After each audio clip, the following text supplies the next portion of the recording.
Good morning, LinkedIn friends, Value First Nation. Welcome to another episode of Value First AI Daily, your collaborative AI intelligence report. It is Thursday, October 30th, 2025.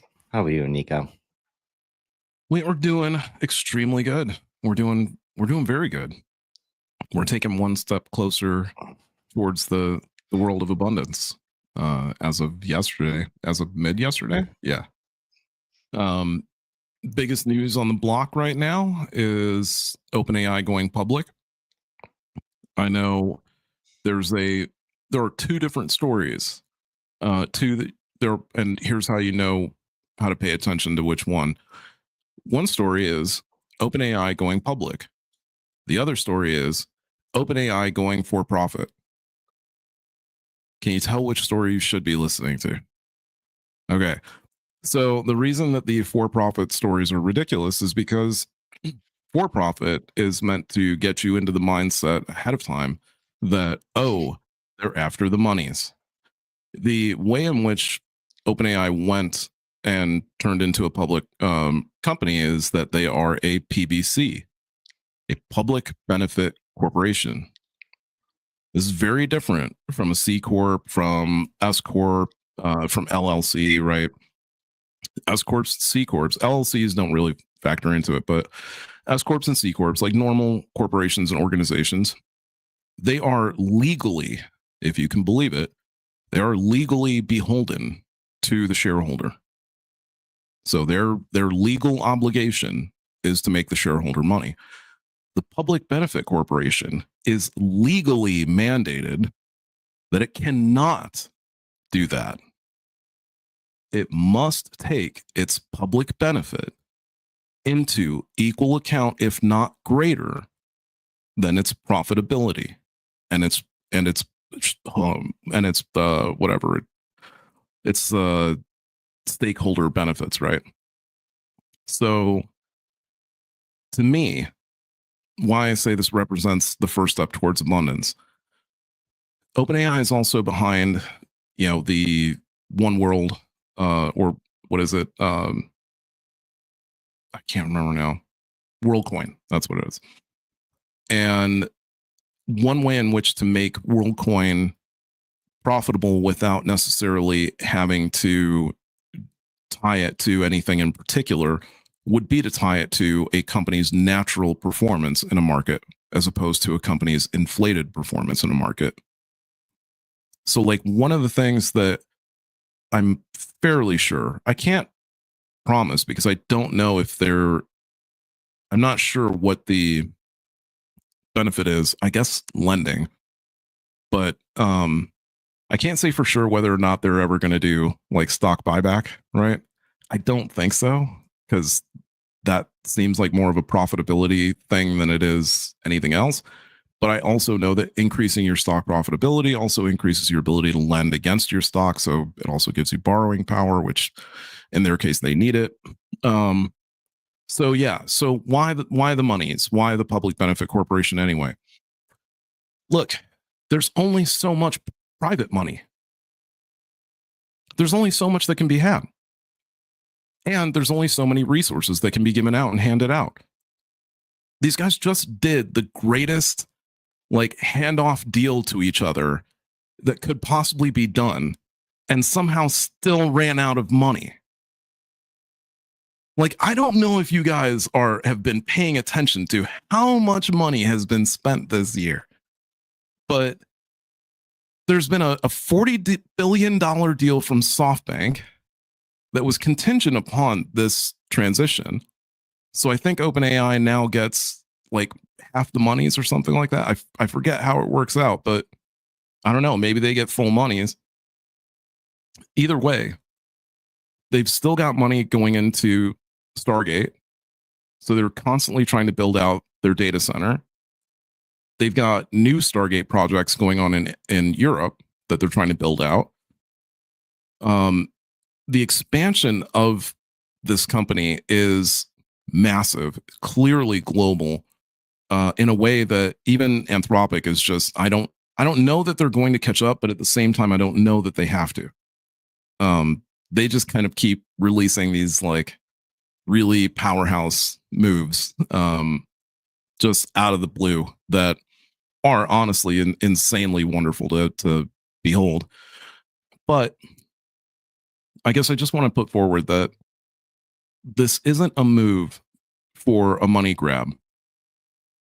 Sam's number one concern is being able to have control over the research and not allowing either money or power or anything else like that to be able to decide what's going to happen with the research and what direction they should go in, when they should do releases, all that kind of stuff. All this means is that they have to take profitability into equal consideration with research, which for them, I don't know how. I mean, I'm fairly sure, like, to me, this is just a no brainer, right? Because as like a public benefit corporation is a no brainer to me because of the fact that as the company keeps performing better, which OpenAI is going to clearly do, everybody benefits. That's why it's public. Like it's in public interest, right? What they are doing is in the public interest, and everyone gets to benefit from it. So to be Yeah. honest with you, I hope they do like fractional share trading so that literally everybody can get involved. Um, but yeah, I'm crazy excited because this just means like open. They're the first frontier company to be a PBC. DeepMind kind of doesn't, they just borrow from Big Daddy Google. I don't think they have to Well, really that's work. where, like, this is, I mean, the goals are beyond making money. Like, that's has to be obvious, at least from like what they're trying to accomplish with OpenAI specifically and ChatGPT specifically and the browser. And but there are, like, they also still have to play the game of the structure that exists right now in terms of money coming in, coming out, who benefits when, how the books look, and what the company needs to be structured as to get to the North Star of where they're trying to go. Hopefully they don't have to play those games very long. But there's lots of, oh, lots. I won't be able to list lots, but you just mentioned one where DeepMind is focused on just doing awesome things, and then money is made over here in Alphabet Land. I think like Starlink and SpaceX is another example of that, where Starlink is expected to make all the monies while SpaceX just gets to Mars, right? Right. So there's plenty of examples to draw from where you try to protect like the research, the public benefit focused. We don't have to overthink it, folks, right? Like, and that's where, man, I look forward to when AI is reporting the news, so that we Yeah. don't have to wade through all of these misrepresentations of what's actually happening. Um, I mean, even right now, like the majority of my news comes from Perplexity every morning. I just set up tasks for it to go pull the stories that I want to know about the most in the last 18 to 12 to 18 hours. And that's it. That's all I've got to do. And it's got all the sources. So I can go read all the articles in depth. It's got, video references. So I can go, listen to the articles while I'm walking or working out or whatever. And I mean, to me, that's the new way to consume news, right? Like, because, and we're all making that transition to like podcasting life, right? Where it comes to like listening to it more often. And for myself, I mean, two of the podcasts I listen to are done by AI. They're not, it's not people talking, like it's just AI put together stuff, right? But the content is relevant. So the value is there. So I don't care that it's AI because I'm getting what I need. I wouldn't care if it was human either. You know what I mean? Like either way, I'm going to get the information. So it doesn't matter to me whether it's human or whether it's AI. I'm not necessarily going straight to the AI to do it, but the big difference is what Chris is talking about. I do start there because I know that the source is the most objective, truthful source. It's not twisted by anything. It doesn't have some sort of agenda behind it. It's not politically driven. It's not paid to tell me anything. It's not advertiser driven. It's just information. Yeah. So I love I'm the way that Imad Mystique talks about this on Moonshots. We're very close to the place where human will be seen as like negative value in terms of like if you trust can and get your believability. news like from AI or from humans and you choose to get it from like we won't be able to help like what's the angle? What's the bias? Like why would you like it's the inherently worse place. There's worse value. It's the worst like link in the chain in terms of trustworthiness and bias and all these things because that's our inherent weakness. And if we already know that it's caused some problems of late and most people don't like it. They wish they didn't have to worry about that. Even if even in the situations like you can still curate the kinds of stories that you want, but you'll know that it doesn't get manipulated like on the way to you. Um, it's going to be a powerful forcing function to right this ship of information sharing and knowledge, you know, gathering. So uh, yeah, let's hope they keep doing what they're doing. They certainly will. They're doing everything in their power. I thought it was also interesting on the recent Moonshots episode. They talked about Mark Zuckerberg going into borrowing mode to build a data center in Louisiana. Like first time in history, the company has gone from just sick cash flow, like and into borrowing. Meanwhile, all of it towards AI, like Yep. all of the funding now digging into borrowing, it's all going towards AI. So that's sort of like, yeah, it does seem to change daily at this point, or weekly at least, as far as the narrative. I'd say weekly feels like the narrative shifts from week to week. Like last week, I couldn't stop seeing the word bubble. I haven't seen it as much this week. Yep. Um, Yep. and I told you. you know, Like I don't I like it's just I don't know what to tell you. And I don't know what to tell you guys except for the fact that the reason that markets are weird about this and the reason that Wall Street has been wrong about this since the beginning. Now, I can't say all of Wall Street. Again, if you want to, in history, and you can see that some of the plainest examples are in stuff that we watch all the time, right? I remember back in Game of Thrones, there was a scene with the like global bank, right? And when I think it was Stannis Baratheon went to go borrow money for his fleet, they told him, they were just like, yeah, look, we don't make losing bets, and you're gonna lose. So yeah, we ain't gonna back you, man. I'm sorry.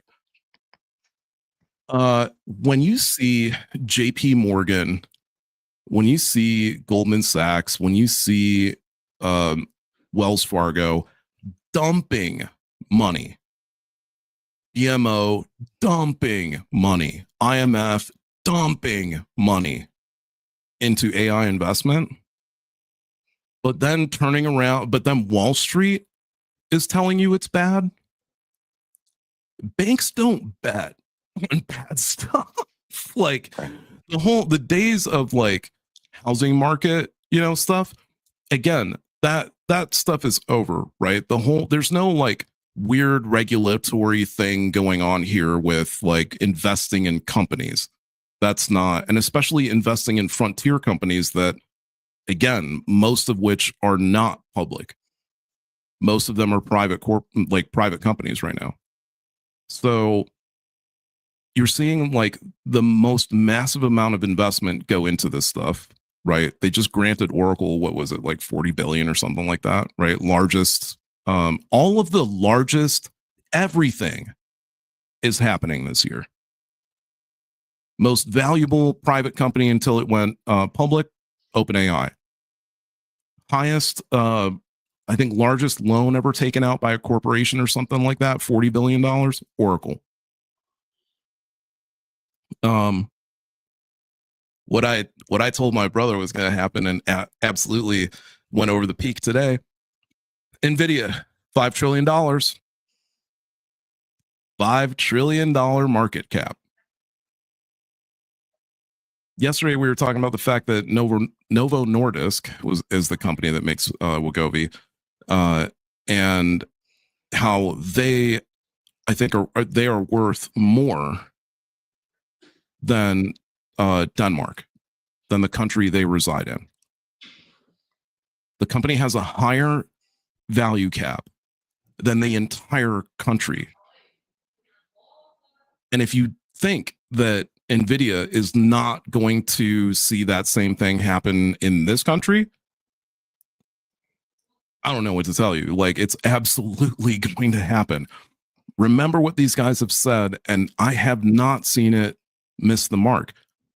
They are going to 10x value. The frontier AI model companies are going to 10x value year over year. And all of them have hit that mark. Some of them have already hit it ahead of time. So it's not going to stop. And where is the money coming from? How is it growing so fast? All this other stuff. Again, if you look at it's the money nobody wants to talk about. If you guys knew how much dark money there was, and I'm not joking about this, there's a ridiculous amount of dark money. What dark money represents is offshore accounts. When you have so much money, you can't possibly put it anywhere. So you literally just have to shove it somewhere in an account offshore because you don't have anywhere else to keep it. Or it's just stashed forever, right? In some treasury or something like that. That's one way to look at it. Well, yeah, I mean, you basically don't use it. It's just sitting there, right? Right. So all of a sudden now, these companies that have had all of this liquidity, I mean, I've never seen companies burn through liquidity so quickly to the point where they're then turning around and borrowing money, right? At the same time, we now have nothing against it, and not for nothing. We have the greatest amount of generational wealth about to pass down. And I think when they measured it, it's something like $80 trillion. Right. So that's going to seep its way into the market again through, like, it's not like, oh, they're going to go investing in these. Yeah, they are. These companies are just going to continue to make profit. So they're going to continue to invest in them. Circulation, right? Ain't that how the game gets played? So, in supply and demand, it's like they haven't even hit all the markets yet. They haven't even hit all the countries. Right. In terms of like OpenAI, in terms of all of these model companies being used, like, again, they're tools in a toolbox. So they're going to be like, all of them are going to be in each country around the world eventually. Yeah. I don't even know if we're like halfway there yet. Super interesting. Well, it's definitely access and then usage, right, is what they're trying to expand into. And like the browser is a good example of again, it was when I was listening to it, like think of the browser as the distribution mechanism for the intelligence, also data capture. Mhm. But then when you pair that with the world coin that enables the speed of transaction, the ease of transaction, the ability to micro transact, right? Like that enables the access like required to actually, use the system at the levels, at the pace, and scale, small and large, right? That Mhm. it can be, that it can handle. And that's what like it's interesting. I mean, it's to watch these different kind of innovations, wait on the other as it like one goes a little forward and it's like, all right, now we can start focusing on this one and start to clear the way. That's why I gotta believe that DeepMind is over there. It just has all these innovations. It's like, all right, which one's ready today? Okay, looks like everybody's ready for this one. Let's put it Yep. out there. Uh, but yeah, man, moving and shaking each day. We will make good on the promise tomorrow. I do want to see that one shot CRM that we ended with yesterday. I already did. Amazing. Like took me like a few seconds to to load it to load it on my phone and see all the things. I've got a bunch of ideas that we could maybe end each episode on trying to one shot some major software category. Oh, yeah. Yeah, I uh, see that being no problem. yeah. So we'll be back tomorrow morning. Oh, and we'll get to show George tomorrow. So that'll be Oh, even yeah. better. Oh, man, yeah. Um, So join us tomorrow where George will be with us and we'll be digging into the one shot CRM that we started yesterday and talk about the implications of that. So until then, everybody have a great Thursday and we'll see you tomorrow. Thanks, Nico. See you guys.